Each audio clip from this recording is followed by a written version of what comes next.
Hi there and welcome back to PVAMU ePortfolios.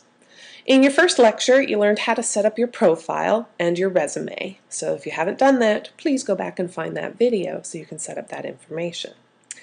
This video is designed to help you start importing content into your portfolio. Primarily, how do I get files in here that other people can see and download? We're going to go back again to our second tab, Content. So go ahead and click there.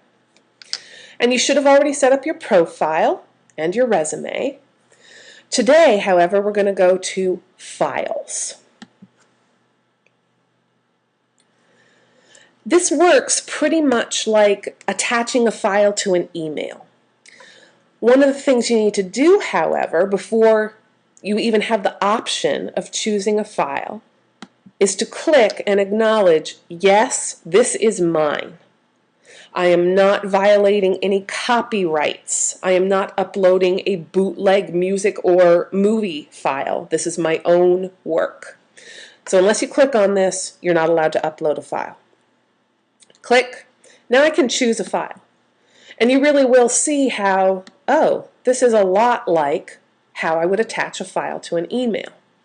So I'm going to pick my 2012 calendar. Notice it says upload complete. Okay. I go down to my files, and I have several. I've built out several portfolios already. And here it is, 2012 calendar GIF. This is what anybody who sees my portfolio is going to see. That isn't very cool as a descriptive name, so what I'm going to do is use this small pencil icon for editing. So I can change the name. I'm just going to call it 2012 calendar. I could add a description to it, how I plan my schedule, and I can save my changes. Now, you probably want to have a better description than this. For the purposes of 3043, you are uploading a work sample. And so some better examples might be what you see here. Here's one of my examples, British Lit 2. Romanticism essay assignment with 3 options. So here's my description. I've uploaded something for British Lit 2. What is it?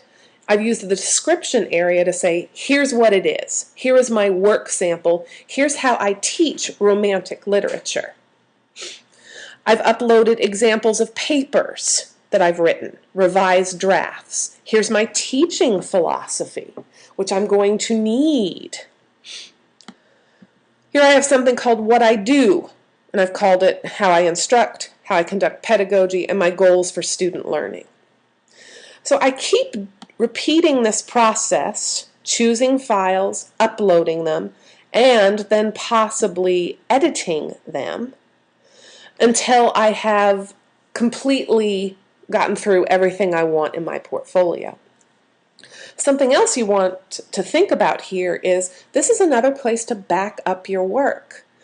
I mean, how many of you have lost a jump drive? I have fried at least 3 in the past 2 years. I didn't lose them, they just died, and I lost everything that was on them.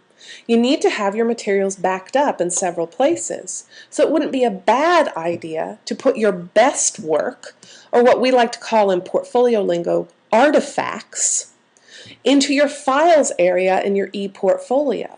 Then, if you're going to need it later, it's here. It's all saved. You have a backup copy in case of hardware failure. So there's the process of uploading files. This is something you're going to need to do for several different items in your 3043 portfolio. You're going to need your teaching philosophy. You're going to need a work sample, and then you're going to need 2 other files that you think show you off best as a professional, whether this is a video of you doing a teaching practice, maybe it's designs for a building that you want to construct downtown, maybe it's a lesson plan, maybe it's a case study you did in constitutional law.